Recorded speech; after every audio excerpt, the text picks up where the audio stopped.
240 টাকা কেজি। সবগুলো আমার দিয়ে দেন, কালকে টাকা নিয়ে যান।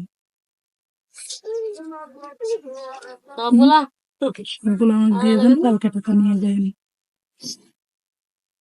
হ্যাঁ হালিয়া হ্যাঁ, কিয়া নাই দেও জি।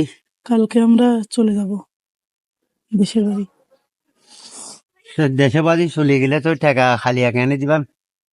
কালকে আপনি চলে আসেন। আমি সিকিউরিটি নেই, কেন? কাঁচা মাছ কত না তাই বাড়ি হইনি বাড়ি। সময় মতো চলে আসবেন, দিয়ে দিবনি। আর যদি না পান তাহলে বাসায় যায় বিকাশে পাঠিয়ে দিবনি। হ্যাঁ মামা দেন, সবগুলো আমি নিয়ে নিচ্ছি, কালকে আমি টাকা আগে দিয়ে দিব দেবো। আর যদি কালকে না থাকে, যদি চলে যায় বাসায় যে আপনার বিকাশ করবো নি। না দিয়ে যাইতাম, হ্যাঁ আমরা যাবেন কই? না লিয়ে যাই, সবগুলো নিলাম। হ্যাঁ না না কালকে ইয়ে করেন মামা। হ্যাঁ নিয়ে গেলাম, ধরো। না না না কালকে কালকে দিবনি, কালকে। কেন? ওনারা বাসা চলে যাবেন। বিকাশে টাকা দিয়ে দিব। আমি বিকাশ চিনি না। কেন? দেন দেন মামা। বিকাশ নাই। কেন? বিকাশ নাই ওজি। কালকে নিয়ে নিতেন। না হারাবো, বিকাশ নাই। কেন? দেন দেন দেন মামা দেন। না ওনারা যাবেন কই? হদে না যাই, দেন কালকে নিয়ে নিতেন। ওনা হাইলা দেশে যাবে কই বলে হর আই কেন লাভ পাইম। দিবেন না?